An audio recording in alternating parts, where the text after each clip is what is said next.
Hey guys, today's episode with Mike Linch, pastor of NorthStar Church in Kennesaw, Georgia, is presented by our Sports Spectrum Podcast Network.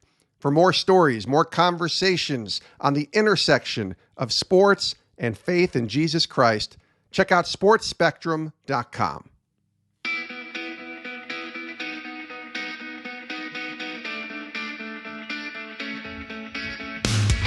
Welcome to Sports Spectrum, where we bring Jesus back into the conversation. Here's your host, former ESPN producer, Jason Romano. Welcome, everyone, to the show. I am Jason Romano, your host today for Sports Spectrum's podcast. We're so glad that you're tuning into our program. Make sure you check out our website, sportsspectrum.com. It has all of our content there. Free content. It's all for free. Podcasts, devotionals, stories, articles on the intersection of sports and faith. We're bringing Jesus back into the conversation.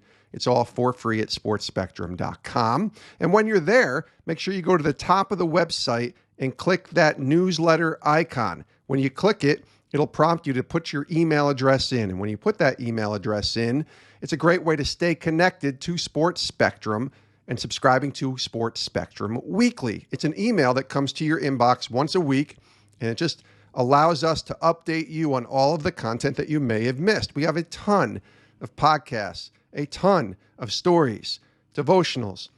You're bound to miss a few. We understand. We respect that, and we forgive you. So let us just bring it to you into your email inbox every single week when you subscribe to Sports Spectrum Weekly for free. Click the newsletter icon at the top of sportsspectrum.com, and you are good to go to sign up for Sports Spectrum Weekly.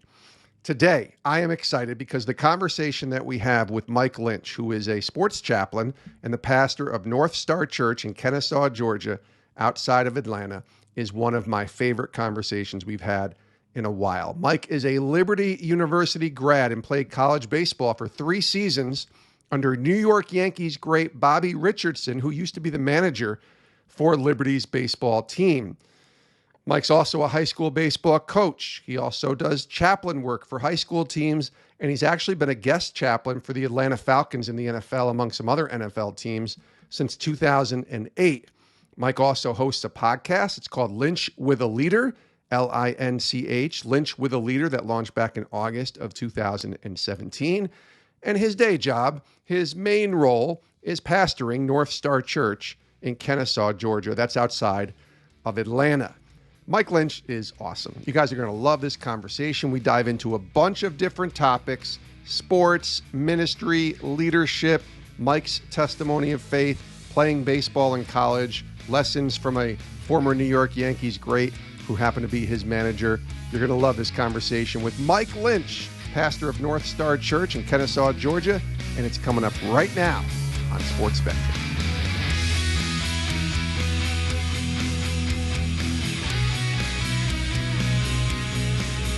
Hi, Mike Linch. How are you, buddy? Hello, Jason Romano. Man, it is an honor to be on here. You will always hold a special place in my heart because you were my very first guest of my Yahoo podcast years ago when you took a chance. And man, that always will mean something to me. Thanks for doing that. Well, I appreciate it. Your podcast is called Lynch with a Leader. I want to talk about that in a second and kind of why you started that and the heart behind it. And we'll get to that in a little bit, but really I want to hear your story a little bit, if we could start there. Because I know you played college baseball at Liberty under a very well-known, we'll say, New York Yankees great. Take us through kind of growing up. I have to imagine sports played a huge part in your life. Yes, sports were everything. I mean, sports were the thing mom and dad would use to go, you got to get your grades up or you don't get to go to the baseball field. So baseball, basketball, stopped playing basketball in 9th grade, played through high school, did decently well. And my senior year, out of nowhere, Liberty shows up. And my pastor, it was interesting, my pastor had been at Liberty speaking and had left an article about me in the AJC, the Atlanta Journal, left it on Coach Richardson's desk. And thankfully they were looking for one more guy in that recruiting class. And back, recruiting in 87 was very different than recruiting in 2021, but ended up visiting Liberty, loved it, fell in love with the place. And it was a great journey. In a lot of ways, I look back now, I probably shouldn't have been there talent-wise, but it was where the Lord wanted me. And he wanted me there for the people I would meet and the relationships I would build and all those kind of things. But I think the team probably took a vote each spring when I'd get on the mound, and they thought, he might be here for other things. Pitching's probably not one of them, but it was a great experience playing those years at Liberty. You mentioned Coach Richardson. That's Bobby Richardson, New York Yankees, great World Series champion, Bobby Richardson, who played in the 50s and 60s with those very famous New York Yankee teams. Yep. What was it like to not just be recruited by him, but then to get to play with him? In a lot of ways, it was surreal. Yeah. I didn't know who he was the first time he called. So I was born in 69. He retired in 66, but my dad knew him. So my dad's like, oh, no, you're going to return this call. But when I got there and you began to hear the stories and you began to watch this everywhere you would go, people would clamor for him. And then you would just sit with him and he would talk about Mickey and he would talk about Moose Skowron and Yogi Berra, and everywhere we played, one of the old Yankees would visit.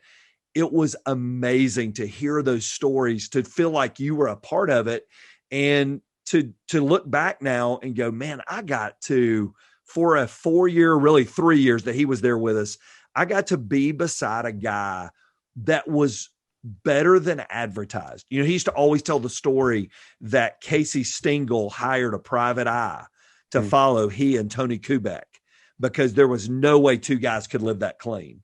And they were playing ping pong at the Y, and they just couldn't get over, they weren't Whitey and Mickey and going out with Billy Martin and all those guys, but they were doing their own thing. But that's who he was. And I think the last time Coach and I talked, he's done 13 funerals for former Yankee players. So at the end of their days, they turned back to Coach Richardson, and they turned back to that faith that he had and said, would you deliver the eulogy? Would you deliver the message? And many of them he helped lead to Christ, including Mickey Mantle, through the years. And so it's an amazing, he was a legend on and off the field. Yeah, we did a story, I want to say 2 or 3 years ago at sportspectrum.com on that opportunity, or I guess moment, for Bobby Richardson when Mickey Mantle is on his deathbed. That's right. I think it was 1995 when he passed, and Bobby leads him back to Christ. I mean, I think he had some seeds planted for sure in there, but he actually shared the gospel with him. Have you heard that story? Has Bobby told you that story? Oh yeah. He came and told it. I had a coach's Bible study at my house. Yeah. And Coach came and told that story. And what was so interesting, I remember at Liberty, he would fly out once a month to New York, and Mickey hosted a Bible study at his restaurant and bar in New York. Mickey wouldn't attend, but he would sit over and listen. And Coach would talk about it. He would say, yeah, Mickey didn't come, but he sat and listened, man. The seeds were planted. That's what Coach would always say. I know that the seeds have been planted. And I think about that, and what a picture. And, you think about athletics and your love of it. What a picture of living your life in such a way that it makes others interested in what you have. You're not beating them over the head with it, but you're presenting it in such a way. And he would always tell the story of his last day as a Yankee on Bobby Richardson Day, the year he retired. They brought in a guy named Billy Zioli to present the gospel to the team, because he wanted the last thing that happened was a presentation. And baseball chapel today began with what Coach Richardson and those guys did back in the day. And he was president of Baseball Chapel for years and years in the baseball world. So I look back, and we have kept up all these years, just talked to him a few weeks ago. Good. And he is a legend in his faith. Yeah, that's what I was going to say. Accomplished on the field. Right. He's a legendary baseball player who won a lot of World Series and played with amazing players during an amazing time to play baseball, but the champion of faith, and even ending up at Liberty, right? That's got to be such a neat thing for you, because you come in as a young kid, 18, 19 years old. And I want to hear about your faith journey in a second, but I have to imagine that was a big pivotal time for you in your walk with Jesus, being around somebody like Bobby Richardson and being at Liberty. I was with a group of coaches just recently, Jason, and I told them the very first time I saw a coach live like Jesus. I had Christian coaches prior to that, but you may or may not. It may not be reflected all the time, on the field. But I never saw Coach Richardson live anything different on a Thursday night in a bad call at Virginia Tech than I did when he was sharing at an event on Sunday while we were traveling. That was just, his faith was who he was, and it marked me. I had some, Henry Blackaby says, our spiritual journey is really made upon crisis of belief moments where we have to figure out what something is to us. And I remember my freshman year, I had a bad temper, but nobody had ever said anything to me. And I came to know Christ in middle school, grew up in a Christian family, but I just sort of did my own thing when it came to my temper because I was one of the better players on the team.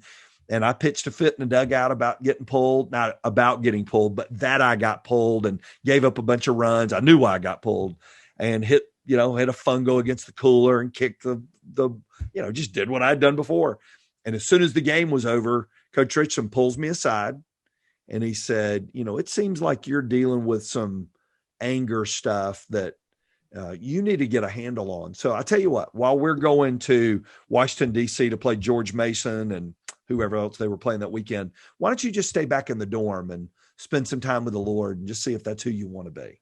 Wow. So a whole team pulls off and I'm sitting in a dorm by myself my freshman year, having to explain to my mom and dad in Atlanta why I'm in Lynchburg and not with the team in DC.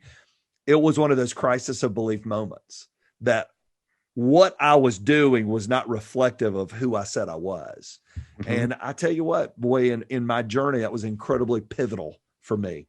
Do you feel like now watching coaches, because you're a pastor, and I think there's a moniker that people look at when they hear the word pastor, they're expecting you to share your faith, to share the gospel, to invite people to church.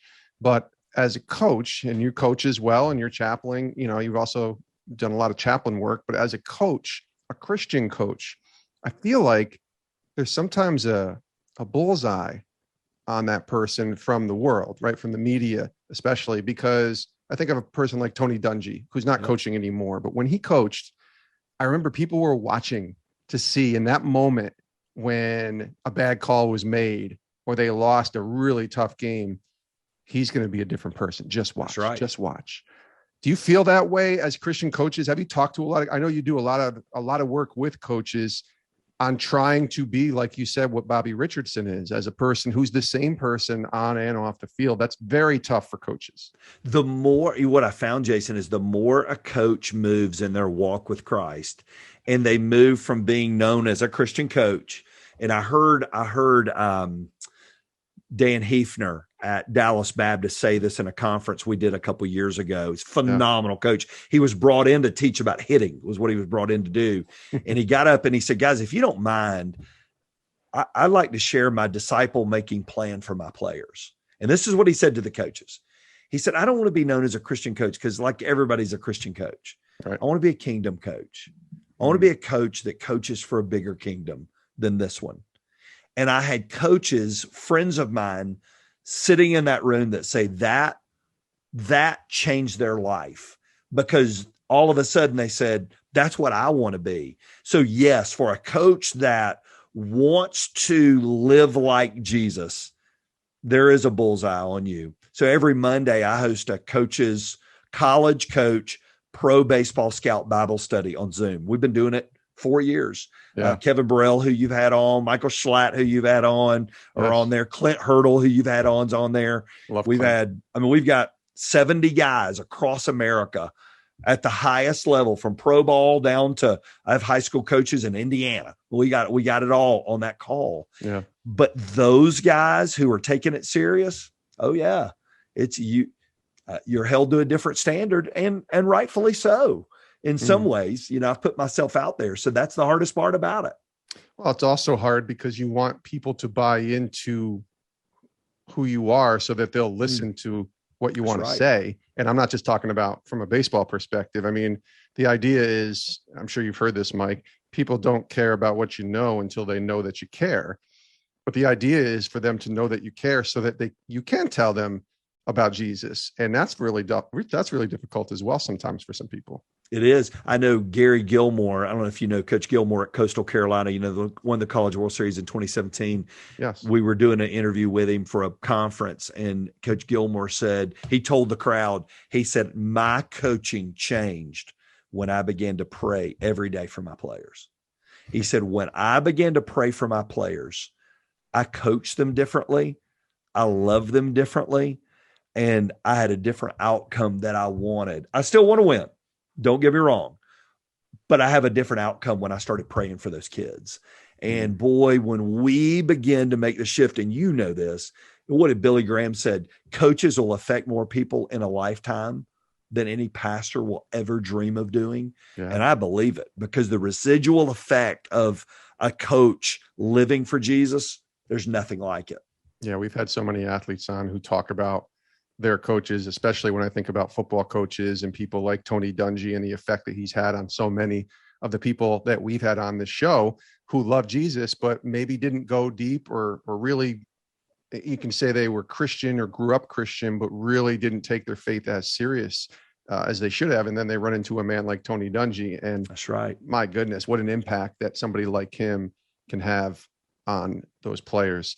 Mike Linch is our guest here on Sports Spectrum. I want to talk about sports for a minute as a way to share the gospel. When you think about, it's a kind of a generic term, but I think sports is a really beautiful place where, you have to learn how to get along with different people from different faiths and different backgrounds and different, ethnicities, whatever, different locales, but you come together for a common purpose. I think there's a beauty in that, in being able to see how that's kind of the church that Jesus envisioned when he came to this earth. Can you kind of share a little bit about just your experience? Because you've been in sports for a long time, Mike, playing it, and now in different facets as a coach, as a chaplain.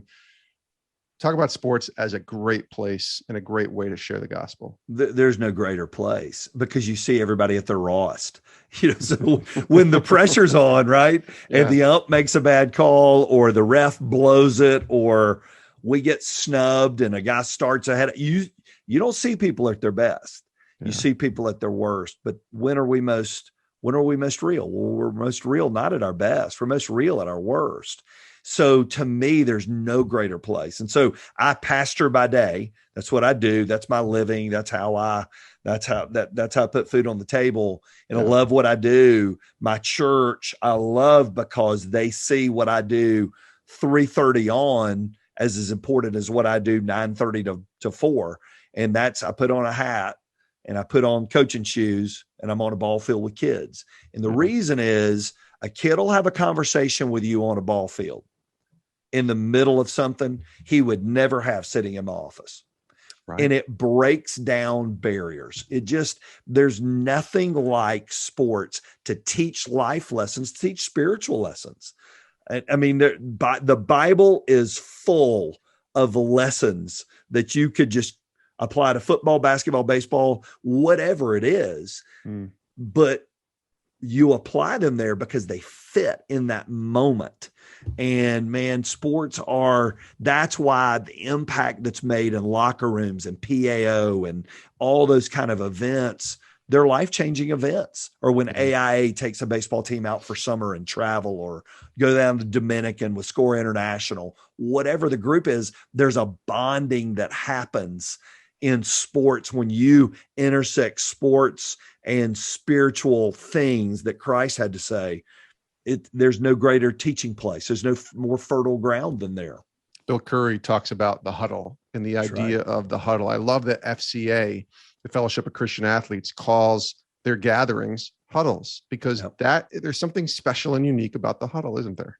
Yep, there sure is. And that's why Coach Curry, when I heard him do that the first time, I'd never heard that before. Yes. But it makes all the sense in the world. You don't care about ethnicity. You don't care about where somebody was born, if they're poor, if they're rich. When you get in that huddle and you have that uniform on together, there's a bond that happens, and breakthrough happens in those areas. And that's why when a Christ follower, whether an athlete or a coach, brings that real faith in, impact is made. Do you feel like the church, big C church, right? Yep. In general has kind of lost that? Like when we try to get together in a huddle, we look at people and say, oh, you're from this, or you voted for that, or you like this, or you believe in this. And we've lost the idea of going to battle for each other, like the huddle that Bill Curry refers to in this culture that we've been living in the last few years. I don't know. I've seen it maybe more, I guess, maybe in the last 5 years or 6 years than I've seen it at any other time. Do you see that as a pastor? Have you seen that? Yeah. Yeah. It's easier to be known for what you're against than what you're for. And being for people is lost in it. You know, where I've got to hold the line here, and and I think one day we're all going to get to heaven and Jesus is going to go, you guys really whack this thing up. I left you a great manual. You made it way too complicated. Yes. And why did you make this so hard? This wasn't meant to be hard. Yeah. Just love me and love people with the best you got. And we're going to figure this thing out. And we've messed it up, and we make it so complicated. I got to keep people coming back every week. That's what it is. I just give you just enough to go, I got to go back next Sunday. So, but yeah, you make it too complicated and make it everything it's not. Yeah. And so not supposed to be. How's that been for you as a pastor, talking to people from all different realms, right? Mm. Between the racial divide and between political divide and between just, I mean, even right now in the pandemic and all that's still been going on, how's that for you, having these conversations with people and still trying to point them to Christ? Very hard. Toughest year we've ever had. Yeah. Really? 2020. I was just listening. I think you just had Chris Hodges on. Yes. And, Chris's book, and Chris gets into that at length because it was the one year. It didn't matter which way you stepped, you were stepping on a bomb.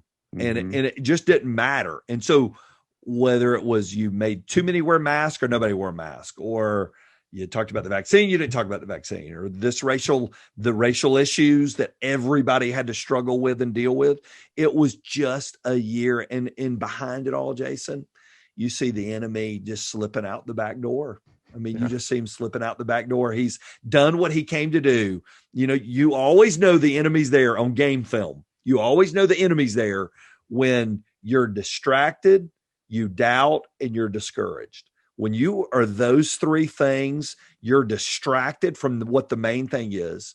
You doubt what you really believe, and then you get discouraged. Go through any story in Scripture of somebody they go through all three of those things, and boy, the enemy slips out the side door. He gets good people turned on each other, and then he goes, "Well, I've accomplished what I wanted to accomplish," and he slips out. So yeah, it's been a brutal year and a test of leadership. I had a guy ask me here, he said, "So what new dreams are you dreaming in 2020 for 2021? I went, "Dreaming new dreams? Are you kidding me? I'm just trying to hold the steering wheel." I mean, seriously, just to get through the fog so we can see light again.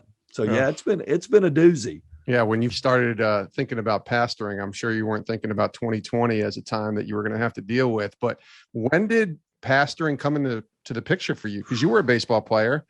You went to Liberty. I'm guessing during that time, maybe you did, maybe you didn't, that, being a pastor in a church, where does that, seed get planted, and where does that start to take shape for you? Well, that's a great question, Jason. So I had the benefit of growing up in a great church. Yeah. So I had a very healthy concept of church. Good. Interned at my church in the summer, did some other internships. So I knew I had two routes I was thinking. And the route A was ministry, which I felt like I could really enjoy that, whatever that meant. Or route B was coaching. And that would have been the route I was getting. I got offered a grad assistant opportunity when I was graduating Liberty. And, I look back at that, and would I have been wrong with either? I don't think so. I don't think I'd have been wrong with either. I think my skill set definitely. So I had to make the decision for me, is coaching a life that I want to choose in a profession, or is it going to be a hobby? Mm-hmm. And so I chose coaching as a hobby. And I look at it now because I dabble in the coaching world. I'm a pitching coach at a high school. I'm very involved in the athletic world, and that's sort of my strong suit there that I get involved in, but yet I know what I'm called to. And so I look back now and we think of Romans 8:28, God never wastes our time and he never wastes our experiences, good or bad. He brings them all together. I look at how God uses those years playing and all the friends I have that are in the coaching world that I have a heart for. And I look at how God uses that 30 years later, as a ministry platform for me. I know that coaching is what I enjoy it, but I know what I'm called to do. I know what my calling is. And so I always think about the Field of Dreams moment with Moonlight Graham. Moonlight finally gets the hit, right? Yes. He finally is going to get his at bat on the field and the little girl's choking. And he knows if he steps across that line, he's just going to be a doctor. So good. But he tells, oh, it's so good. Yeah. But he tells, this is what I was created to do. And I know, as much as I love dabbling in it, I know what I'm created to do, but I sure am thankful for the experiences I've had so I can love on and love in that world. And guys know that I do care about them, and I do care about them as if I were in it. He is Mike Linch, the pastor at NorthStar Church in Kennesaw, Georgia, right outside of Atlanta. Do you think that's a struggle for so many of us that are looking for their calling and maybe settle, or not even settle, but think their calling is supposed to be their hobby? And that's a hard thing to distinguish, right? I mean, it's weird for me. I think about my journey. I think my calling ultimately was always into ministry and didn't even realize it or know that until I was 43 years old. But it was always sports that kept everything that I've done throughout my career connected. And it was always hard to figure out what's my calling versus what's my hobby, because you can be passionate about your hobby and be even good at what you do. And I tell people your sweet spot is what you're good at and what you're passionate about, kind of intersecting those. But sometimes that's still not the calling. How do you distinguish those two? Well, I think we all, as a Christ follower, we all have a calling to live for Christ in whatever field we choose. I think the question is, am I doing that as a vocation, or am I doing that as a just a ministry? I think of Kevin Burrell, who you had on. Kevin is a perfect example of a pro baseball scout who is really a minister dressed as a pro baseball scout. That's what he said. It's a fact. Yeah. That's who he is. Yep. I've known him since 1985. I've known Kevin forever. Wow. That's who he is. That is. And so I think I heard Jim Collins say this years ago, there's what we love to do, there's what we're good at, and that little intersection in the middle, what we can get paid for, is really where we need to be. Right. And for all of us, I think our faith is a part of what we do, and leading with our faith out in front, no matter what it is. But sometimes determining those two things is hard. And we've got to look at, okay, Lord, what doors are you opening? And I'm going to walk through the door you open, because I don't know. I don't see what you see. I don't know what you know. So Lord, I'm going to live for you, whether I am a baseball coach or whether I'm a student pastor. It doesn't matter. I'm going to live for you. I heard Henry Blackaby wrote Experiencing God's Son. I asked Richard this question. It's fascinating. I said, did your dad always, all his kids are in ministry? Right. Did he tell y'all to all go in ministry? He said, no, my dad just said, follow Jesus, and whatever door opens, just walk through it. It's so simple. Good advice. So simple, but yet it's a functional faith, right? Well, it's simple, but it's really hard, right? For so many of us. It is hard. Yeah. Yeah. Man, there's such good stuff there to think about. How have you, as a pastor and even as a coach too, because, and I love asking this question to coaches, but I want to ask it to you, Mike, because I think it's interesting with what you do. You pour out so much of you into others. I mean, you even mentioned it, right? And we haven't talked about the podcast yet, but you have this podcast. Yep. You have the Zoom with the coaches that you're doing on Mondays. You're also pastoring a church. A lot of people come to your church, and pastoring a large church and a large congregation. You're also a dad. You're also a husband. There's a lot that you're giving. Who pours into Mike? How does a pastor like Mike Linch, a person like Mike Linch, stay fed? Because that's like the thing that Jesus tells us, like, my time with you is the most important. God says, but it's so easy to get caught up in thinking that when we're pouring out to others, that's kind of, I don't know, that's the checkbox that we're good with God, but we forget sometimes that our cup is kind of empty and we need to fill that up. How do you fill your cup up? Number one, it's a huge discipline that you've got to have. And you typically only learn it when you have to, right? I think for me, it's who I listen to. I don't get to go out and go to other people's churches on Sundays, but guess what we have? We have technology. And so my downtime is working in a yard or working on a ball field. I love working on ball fields, and I go over to our local high school and weed the warning track and edge and do all that fun stuff. Right. And that's when I listen to people to grow. I read. So I lead a small group, but by leading that small group, going through last year, we did Paul and his companions. Man, I got better from that. I grew through that. So I think doing more than just messaging, right? Just what I'm taking in to give out on Sunday, but listening, reading. But I think the biggest thing, and Chris, I know talks about this big and out of the cave, yes, is honoring that Sabbath, man. Having that day of honoring God's rhythm he created. So I sprint and I rest. A lot of guys will take a long vacation. I do not. I take a week, but I sprint and then I'll take a week off. I'll sprint and I take a week off. And that's how I have found a healthy rhythm of not getting overwhelmed, because the reality is we all can get overwhelmed and we all will get overwhelmed. How we sustain ourselves through it's the question. And so being able to find that rhythm of rest for me, and it may not mean I go out of town, but it may mean that I unplug from speaking that week and I go to a church somewhere and I sit and listen to a buddy or go to a conference somewhere. But creating that healthy rhythm, we all have to do it. Jesus had to spend time with his Father. Right. God created the Sabbath. It wasn't man's idea. It was God's idea. So honoring that is good for our souls.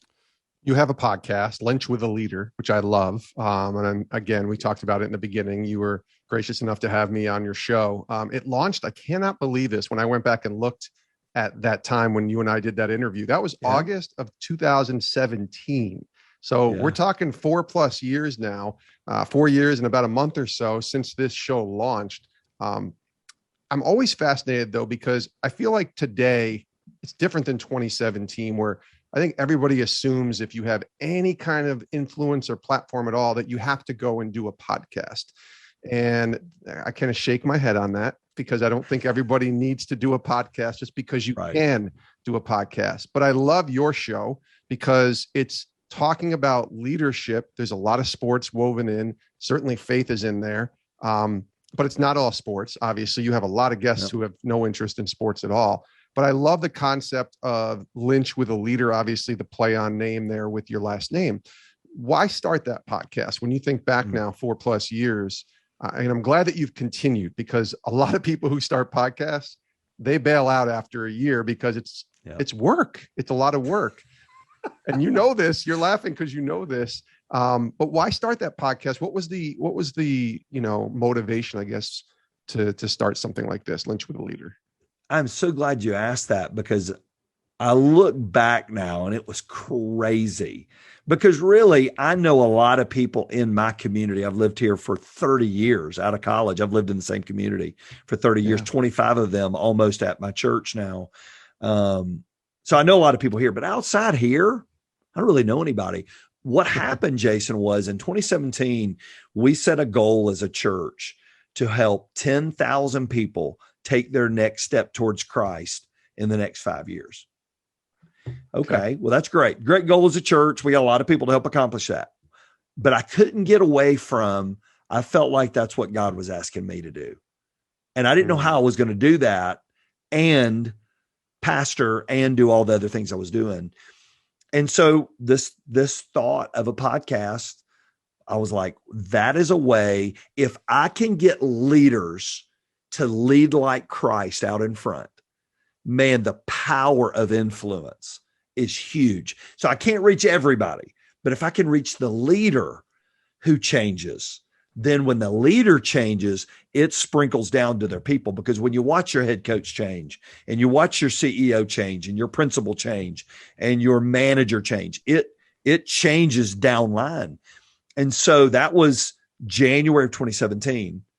Beginning of February 2017, my dad went and took mail and put it in the mailbox, fact mailing a check to NorthStar. There, my mom and dad were retired, and walked back in, and he was a super disciplined guy. He was having his Diet Coke and his cookie at 2:00 and got to the top of the steps and had a massive aneurysm, fell, broke his neck, and died that day. I was literally on the baseball field that afternoon when I got a call. Hey, your dad fell. I didn't think much about it. Went down, found out he fell, broke his neck, wasn't anything they could do, and didn't make it. Wow. In April, my mom started not feeling well. And in May, my mom was diagnosed with cancer, and in 3 weeks was gone. So I remember Memorial Day weekend of 2017, I'm sitting at Orange Beach. We drove down on vacation, sitting at Orange Beach. And I was going through my work bag. I couldn't sleep. And I had this podcast file. And I'm like, you know what? Why not try it? You know, if that's a way that I could reach more people and make my life count, I want to make my life count and use this time. I'm going to give it a shot. And I had a group, and you were in that group that I sent a note to. And I said, my caveat was, well, if they say no, then I'll just know if, that God's not in it. And all of you said yes. And I'm like, well, crap. Now I got to figure out how to do it. So I remember coming back from vacation and going, hey, I'm going to start a podcast. And our team was like, that's awesome. How are you going to do it? What kind of microphone you're going to use? I'm like, yeah, I don't know that part yet, but I got some great guests lined up. And so I really didn't know what I didn't know, but I knew this. I wanted to reach America's greatest leaders from every field and find out how they're doing it with their faith out in front of what they do. And so that became the driver of it. And we just keep plowing snow and keep going. So it's done okay. But it's at the end of it, at the end of it, I'm better for the interviews if nobody else listens. I got to have a great interview with somebody I respect a ton, and I learned something whether anybody else does or not. Well, that's kind of how I look at this show. I mean, I know we have an audience, but I also know that if I'm sitting here talking to Mike Linch for 30, 40 minutes and I get to learn a few things and listen to some wonderful stories and hear about how Christ is working in your life, I'm better for it. Amen. Hopefully everybody else listening is too. But if nobody's listening, then you and I had a great conversation. And what's the worst thing that can happen? But we know that there are people listening, certainly to Lynch with a Leader. And I want everybody to go out and make sure we'll put a link to that in the show notes to subscribe, to listen to Lynch with a Leader. Maybe listen to episode 1, go all the way back. And you can hear Mike and I have that first conversation, 4+ years ago. Amazing. But this has been fantastic, my friend. Thank you for coming on the show. Thanks for all the great conversation. We'll have to do it again, hopefully in person. Yes. And always great to see you, my friend. Thanks for being here. See you, Jason. Thank you, buddy. That was great stuff there from Mike Linch. He is the pastor of NorthStar Church in Kennesaw, Georgia. You'll find him on Twitter. His last name again, LINCH, Mike Linch. His podcast is definitely one that you need to subscribe to. He releases 2 episodes every month, and it's called Lynch with a Leader, and it launched in August of 2017. You can hear yours truly share his story on that podcast as well. But really, it's about leading with Christ in front, and Mike Linch is doing just that, both as a pastor, as a sports chaplain, as a coach, and as a podcast host. And so we appreciate Mike being here today on the show. He's one of my favorite people, and I'm sure we'll be able to connect again very soon in the future. You can give him a follow on Twitter. Just search Mike Linch, LINCH, and you'll find him there. He's pretty active on Twitter, and just really enjoyed the conversation with him today on Sports Spectrum. Before we say goodbye, want to direct you again to our website, sportspectrum.com. Click that newsletter icon and sign up for Sports Spectrum Weekly. It's a great way to stay in tune with all that we have going on here at Sports Spectrum. The articles, the podcasts, the devotionals that you may have missed can come right to your email inbox every Wednesday. 1 email a week. We will not spam you. But if you go to sportspectrum.com and you click that newsletter icon, you can sign up and you're good to go at sportspectrum.com. Also, rate, review, subscribe, follow this podcast if you haven't done that yet. what are you doing? We want to encourage you to do that. That way, you never miss an episode of Sports Spectrum's podcast. And subscribing is the best way to not miss any episodes. But then telling someone is also a great way to use Sports Spectrum as a resource, as a way to share the gospel, to share these stories with people who maybe you're trying to reach for Christ. Sports is a great way. We talked about that with Mike Linch today on the show. Sports is a great way to share the gospel. And that's really what Sports Spectrum is about. Just giving you the tools, the articles, the podcast to tell someone, to share with someone about Jesus. Because that's what we're called to do. Jesus himself called us to go and make disciples and tell people about him. And we're doing that through this ministry, this media ministry that is Sports Spectrum. Thanks for tuning in, guys. We'll see you next time. We love you. Have a great rest of your day. Please stay safe and tune in for a new episode of Sports Spectrum's podcast coming up next time right here on Sports Spectrum.